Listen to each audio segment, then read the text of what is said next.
Hi, today we will discuss some examples on using the equations of equilibrium. But first, you need to know that it's very important that we have to draw first the free-body diagram. And here is the procedure for analysis using the free-body diagram. First, you need to disassemble the structure and draw a free-body diagram of its member.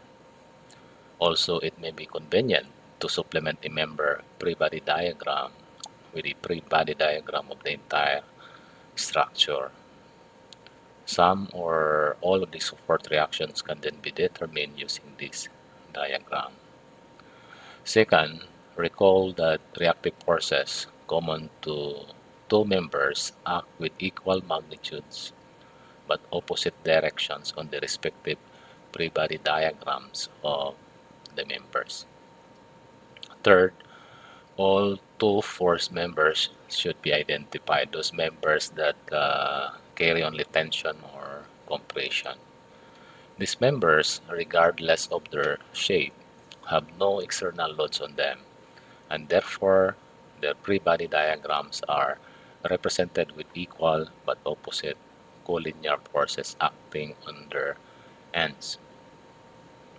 And the fourth step is that in many cases it is possible to tell by inspection the proper arrowhead sense of direction of an unknown force or couple moment. However, if this seems difficult, the directional sense can be assumed. So don't worry, the result will tell us if your assumption is correct or wrong. If it is positive, then your assumption is correct, and if it is negative, then you will just have to change the direction of your assumption. In using the equations of equilibrium, there are also four steps to be followed. Step 1, count the total number of unknowns to make sure that an equivalent number of equilibrium equations can be written for solution. Except for two force members, recall that in general, three equilibrium equations can be written for each member. So step 1 is very important. You need to know if the number of unknowns is equal to the number of equilibrium equations. Step 2.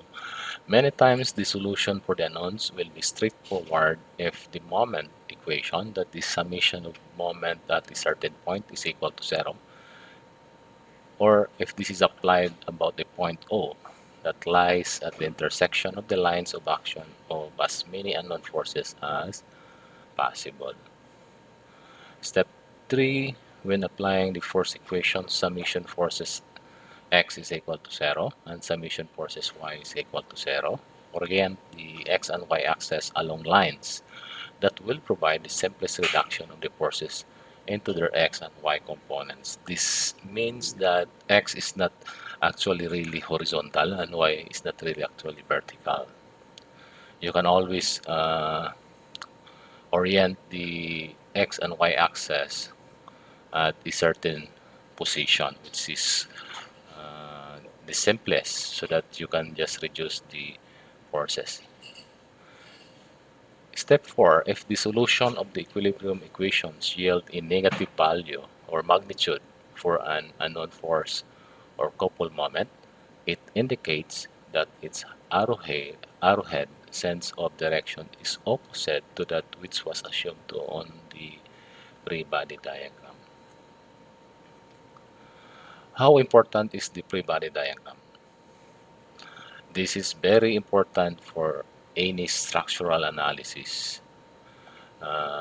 Free body diagram not only it also greatly reduces the chance for errors by accounting for all the forces and geometry used in the equilibrium equations.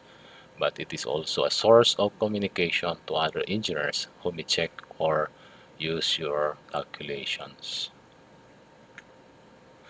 Here is an example taken from Hebeler. Determine the reactions on the beam below. So as you can see, the units is in English units, but this is not really important as of now, because this is quite simple. The important thing is how will you attack this problem. Of course, first is that we have to draw a structural model. In this case, have drawn a rectangular model, but most of the time, if you are just handwriting it, you can just draw a stick model. First, we have to look at support A. Support A is a hands, thus it is a two-force component. Remember in the table that I have presented to you earlier, for a smooth pin or hands, there will be two unknowns. The reactions are two force components, that is one component parallel to the surface and the other one perpendicular to the surface. That's why we can just write two reaction components at support A. We call it A sub x and A sub y, which means it is along the x-axis and the y-axis. Well, first you can also name it like uh, REX or REY. The important thing is that you just have to indicate what notation you are using, so that it will be able to be, or it will be understandable to other person looking at your solution. The other support, point B, is a roller. Thus, the reaction is perpendicular to the surface. Always remember this one. The reaction of the roller is perpendicular to the surface. So if the surface is horizontal, then your reaction should be vertical. But if your surface is inclined, then the reaction should be perpendicular to the inclined surface. In this support type, either a roller or a rocker, there is only one unknown, one reaction which is perpendicular to the surface. So now we have a complete free-body diagram showing the reactions. Then now we need to include the external forces. But before that, as you notice, we applied an inclined force, 60 kips. By the way, key is kips. Kips means 1,000 pounds. So in order to solve for this one, we need to resolve the force along the x and y axis. In this particular example, we are referring to the horizontal axis as x, the vertical as y, and the force with a certain angle with respect to the x-axis, that is phi. How do we resolve this one? First, I assume that you already know how to do this one. You have done this in your statics of rigid bodies, but just to review, it depends on the point of application of the force. If the point of application of the force is located at the tail of the force, then this is how you will resolve this one. You just have to draw a parallel line with respect to the x-axis and y-axis at the point of application. And then you can just take the components. Of course, the horizontal component, which is the red one, is along the x-axis, and if you consider the triangle, that is the adjacent side of the triangle, so the that component is equal to f cosine phi. Also for the vertical one, the component is uh, the opposite side of the triangle, so the component will become fy is equal to f sine phi. The other one is that if the point of application is located at the head of the force, so of course you can just draw your component of the force along the x and the y axis. Again, we have the same value. So it does not really matter if your point of application is located at the tail or the head of the force. The important thing is that you will be able to translated to the proper components and apply to the beam. So here we can now apply the component of the force. We represented the 60 kips inclined at 60 degrees into two components, the horizontal 60 cosine 60 degrees and the vertical 60 sine 60 degrees. Also, we have to add the couple at the end or at the pre-end of the overhang, that is 50 kips put. So here we have a complete pre-body diagram showing the external forces. Remember that one, you always have to write the external forces. And so with the external force, we have resolved it from the inclined to horizontal and vertical, and then the couple. So here we are now ready to use the equations of equilibrium to solve the unknowns. In this particular problem, of course, we have Ex, Ey, and By as unknowns. We have three unknowns, and remember, we have three equations of equilibrium. So they are just the same, so we can solve the problem easily.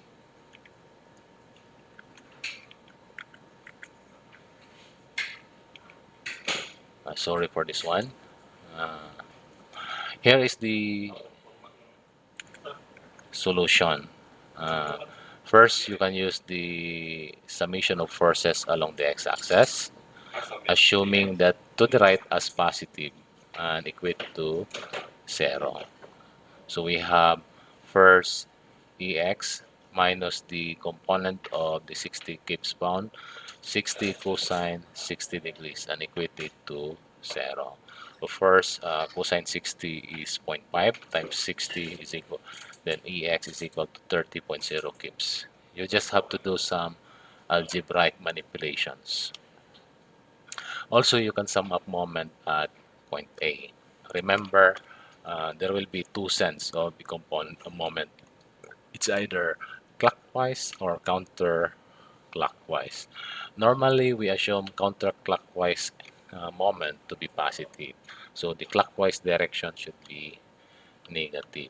So if we sum up moment at A, EX and EY should not be included because the distance with respect to A will be equal to 0. So that part of the or that two forces will not create any bending. So here we have to uh, calculate first the moment due to the vertical component of the force, that is 60 sine 60 degrees times the perpendicular distance, which is 10 feet. So that's minus 60 sine 60 degrees times 10, because this will create clockwise moment. Plus the horizontal component. Take note, it's very clear here that the 60 cosine 60 degrees will not pass through point A, but it is above point A at 1 foot. So it will create a counterclockwise moment that is equal to 60 cosine 60 degrees times 1. So that is why the second term is positive. Next is we have the reaction By. The reaction By will create a counterclockwise moment. By times the perpendicular distance, which is equal to 10 plus 4, so that is 14. And lastly, we have the couple at the pre-end, that is 50 keeps put with, which is clockwise, so it should be negative. Minus 50, then equate this to 0. In this equation, we only have one unknown, that is By. So solving for By, just put all the terms on the other side of the equation and divide it by 14. You will get the value of B sub y, which is 38.5 Gibbs. Take note, when you are solving it, you will realize that there should be more trailing numbers.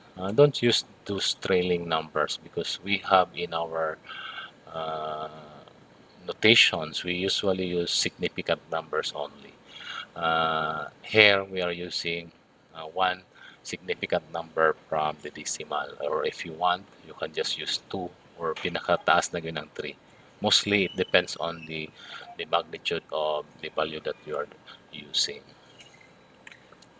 And lastly, if you have to sum up forces along the y-axis, that is assuming it is positive upward and equate to 0.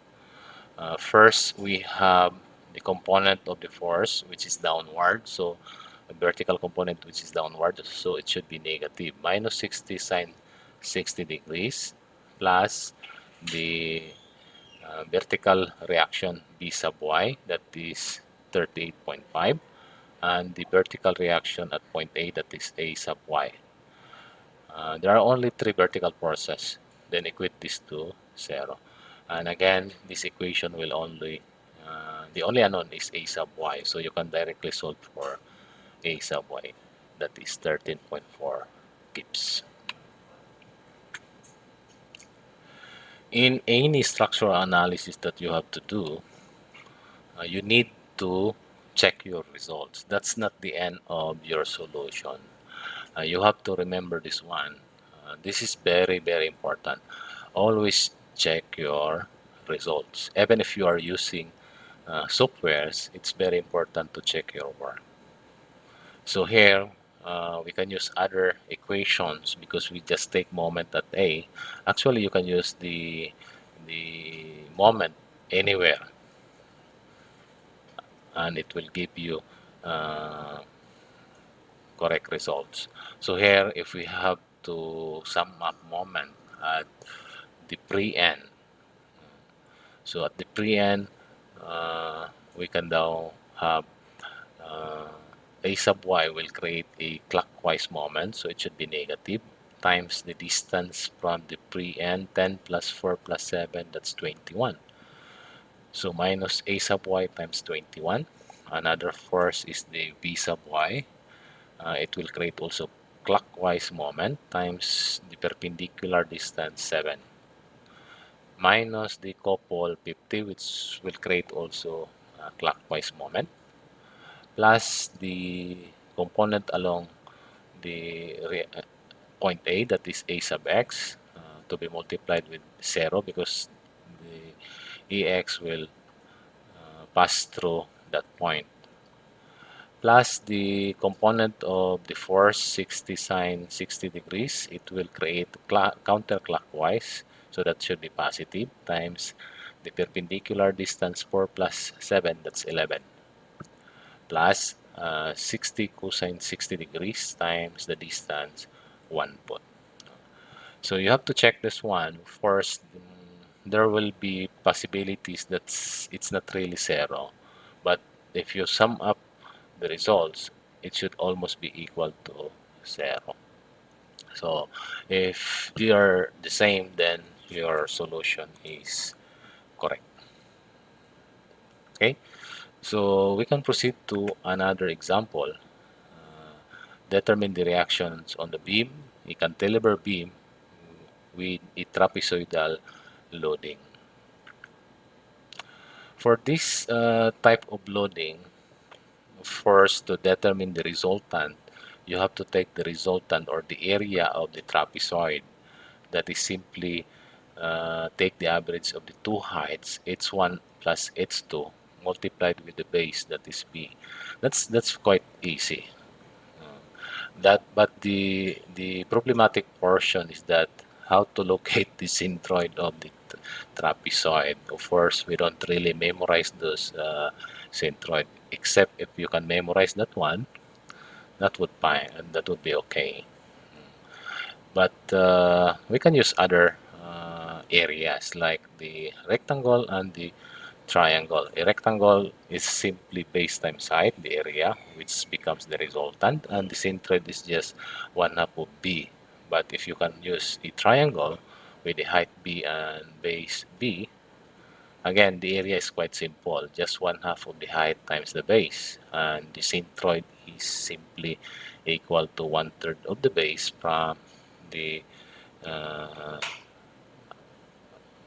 from one end of the triangle, but it is 2/3 from the other tip of the triangle. Or if you have a semi-parabola, you can use this formula. And a parabolic spandrel, you can also use this formula. But by now, we are talking about the uh, trapezoidal load. So this trapezoidal load, actually, you can divide this one to simplify your computation instead of using the trapezoid itself. Here, I have to give you two ways of simplifying it.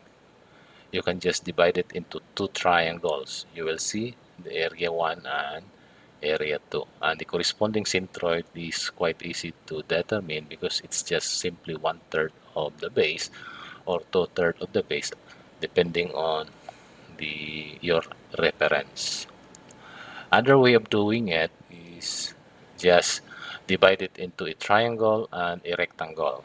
Okay, so the first triangle with the area A sub 1 and the rectangle A sub 2.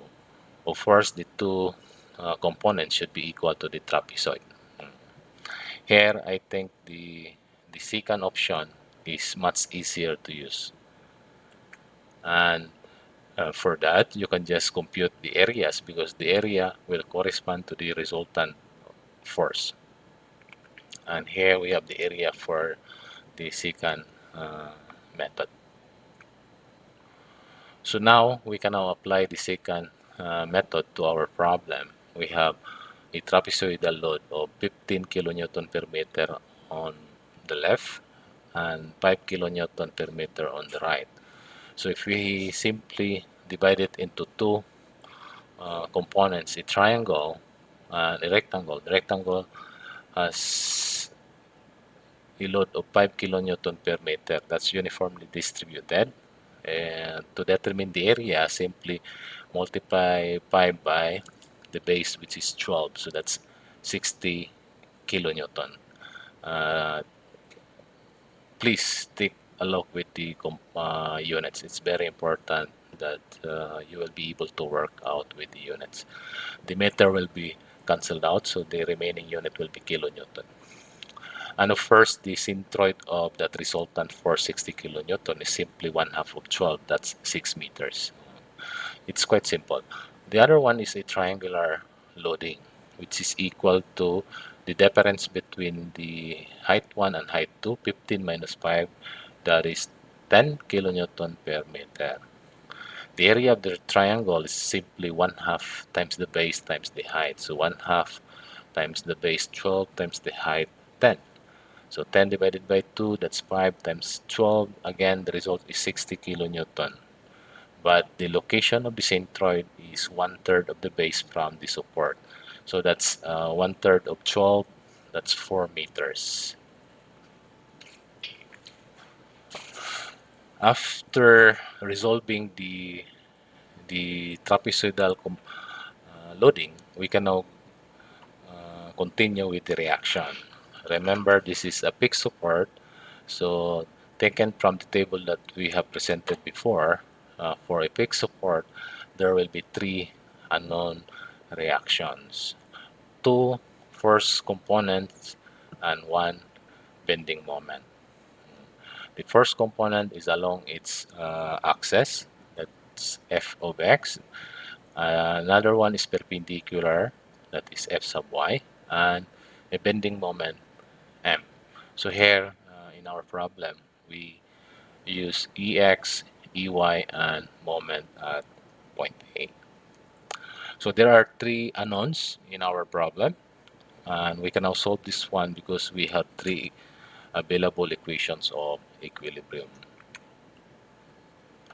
So here we followed first the summation of forces along the x-axis, which is equal to 0, assuming if the force going to the right as positive. So we only have one force, that is ex. So ex is simply equal to 0. Take note, if you notice, it's not necessary that you have to follow summation forces x, summation forces y, and take the moment. It depends on the situation. The easier, or if you can create an equation with only one unknown, that is much better. It's easier to do that way. One way of doing that is that, or one reason for doing that is to uh, say tawag na maglikay ka nga masayop ka. Because most of the time the result will be simultaneous equations, and most often because of the simultaneous equations, this is prone to error. So as much as possible, look for the equations with only one none. The other equation is the summation of forces along y, which is equal to 0. Again, assuming positive if the force is going up. So here E sub y is going up, so it should be positive minus the two external forces, 60 and 60. So equate this to 0 so that AY is simply equal to 120 kilonewton, which is upward. And lastly, sum up moment at point A, assuming again counterclockwise as positive, then equate to 0. Again, I want to emphasize for all these notations, it's not really important that counterclockwise is positive. You can also use clockwise as positive. Okay, the same is true with the forces. You can just say going down as positive and going to the left as positive. As long as you have to define your notation, then there's no problem with that. The result will always be the same. If you sum up the moment at point A, the two external forces will create clockwise moment.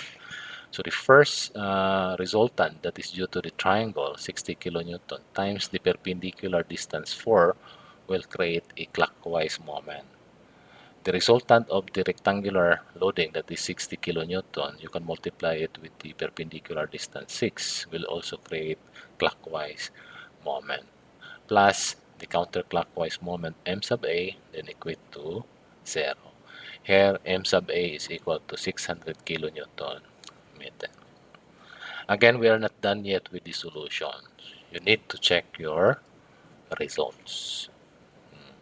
Since we have not sum up moment at point B, you can use point B to sum up moment. Here, I can show you that the moment at point B is also equal to 0, so that our solution can be checked accordingly.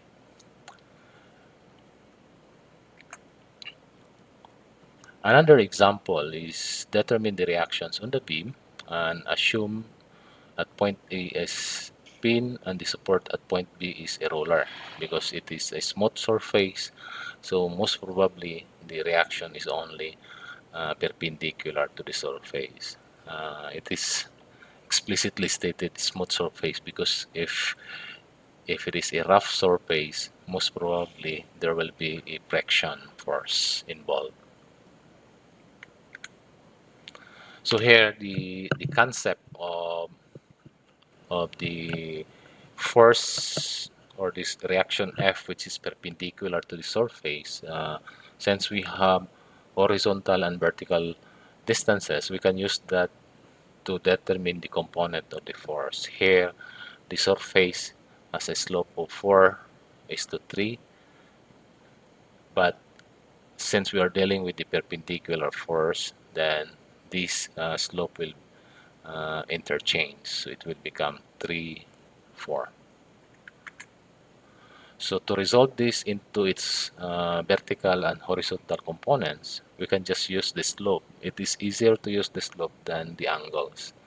But of course, there are problems that use angles, so you can just use the angles. But if slope is available, then you can always use that one. For the horizontal component, we use the horizontal component of the slope, which is 4 divided by the hypotenuse, which is 5. So 4/5 of F, that is the horizontal component of the force F. And for the vertical component, that is the 3/5 of F. So now we can draw a structural model. Again, we are using the rectangular model, but if you are doing it by hand, you can just use a stick model. Okay, so as long as your model is like this, then there's no problem if you are using a stick model. So in this case, we have the support A, which is a pin.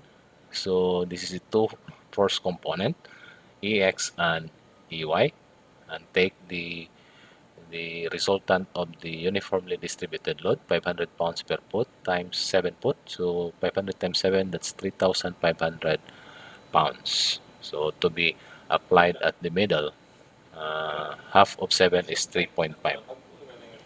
And the reaction at support B is perpendicular to the surface. So we have NB with the slope of 3, 4, 5. And I have already discussed how to determine the X and Y component.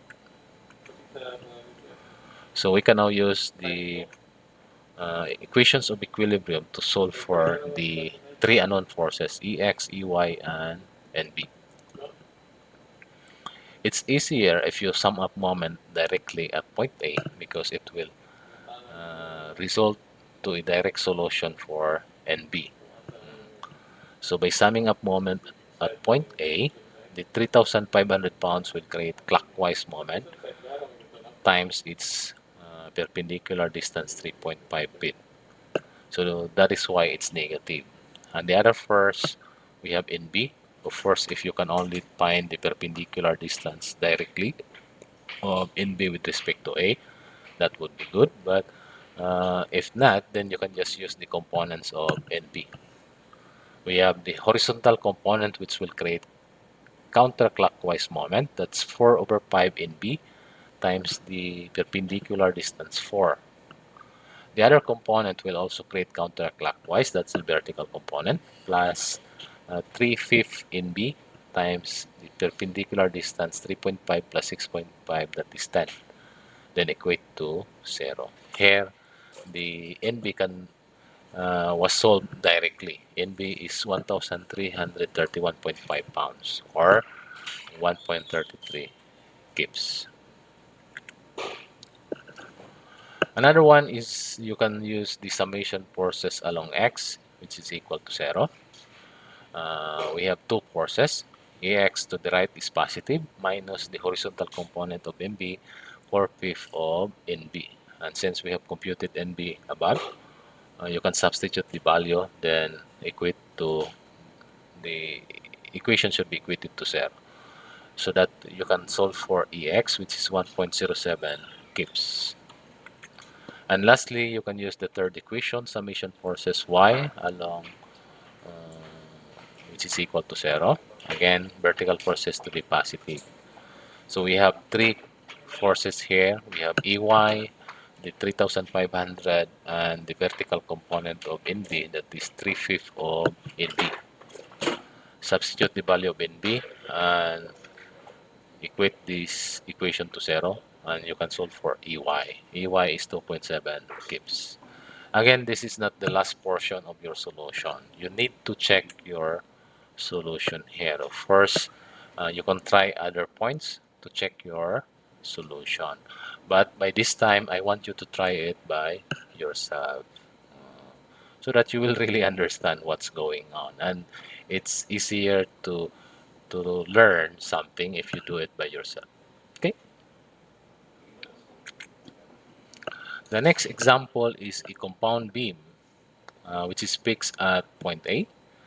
You need to determine the reactions at point A, point B, and point C. Assume that the connection at point B is a pin and C is a roller. So there is a pin at point B. Since there is a pin at point B, your free body diagram can be done by segment. Uh, you can use a segment AB and another segment BC. Of course, you have to check first if it is statically determinate. You can use the method that we use on how to determine if it is statically determinate. For this particular problem, this is actually determinate. So you can just draw two segments for the free body diagram. But remember, this is what we are telling earlier. The force or the internal force at point B, you can assume a horizontal and vertical force, but on the other segment should They are the same magnitude but in the opposite direction. So look at this one. By on the left is upward, but on the right is downward. And bx is to the left, but the other side bx is to the right. Aside from that, you can put the reactions for peak support, ex, ey, and ma. And the reaction at point C, which is perpendicular to the surface, that is cy. And then the couple 6,000 pounds put, and the resultant of 400 pounds put per put times 20, that's 8,000 pounds. So here is the complete free body diagram of the segment. Remember, you have to include also the dimensions for the free body diagram in order to be complete. Uh, for our solution, I just give you directly some of the equations here. I hope you can follow by segment BC and then segment AB. It's easier to solve for segment BC. As I have said, look for ways in which case if you sum up or if you solve or if you apply the equations of equilibrium, it will give you only one unknown, so that it would be easier to solve the other segment. So here segment BC has only three unknowns, but it can be easily determined if we sum up moment at B or C to determine for By and Cy, and you can just use summation forces X or summation forces Fy. Okay, for segment AB, after determining Bx and By, you can now apply that in segment AB, so that there will only be three unknowns in segment AB. You can use summation moment at A, summation forces Y, and summation forces X. So after solving for the unknowns, again, you need to check your results. Also, we have another example. Determine the horizontal and vertical components of reactions at points A, B, and C of the two-member frame. Remember, there is a pin connection at point B, an hand support at point A, and a hand support at point C.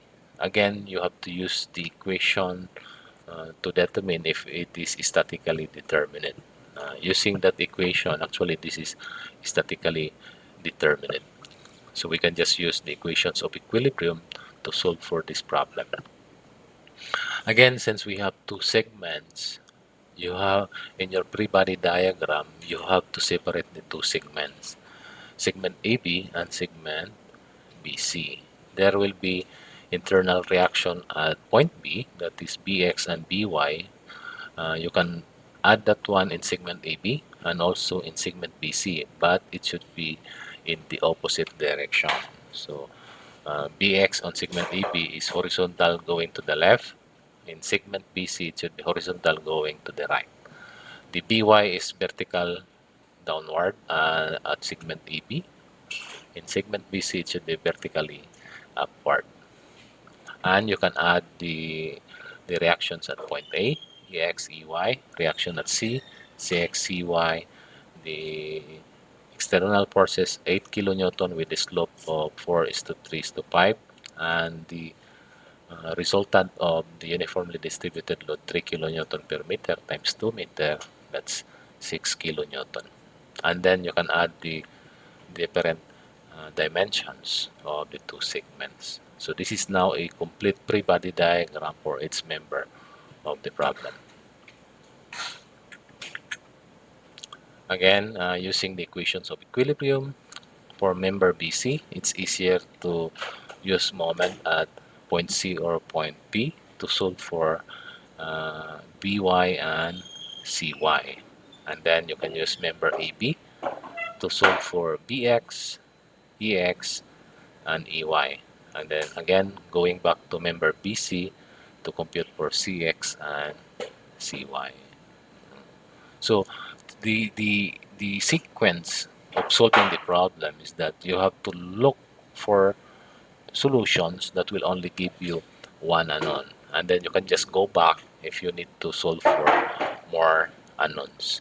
After solving all these unknowns, you can assemble the whole structure, and you can use summation moment, summation forces x, or summation forces y to check your solution. And the last example is this one. The side of the building is subjected to a wind loading that creates a uniform normal pressure of 15 kPa. PE is Pascal, or that's Newton per meter square. So 15 kilonewton per meter square, or 15 kilopascal on the windward side, and a suction pressure of 5 kilopascal on the leeward side. Determine the horizontal and vertical components of reaction at the pin connections A, B, and C of the supporting gable arc. As you can see, the structure is a gable arc with a tributary distance between the arcs, which is equal to 4 meters. So again, you have to draw the pre-body diagram of the gable arc with the supports, two hands at A and C, and a pin at point B.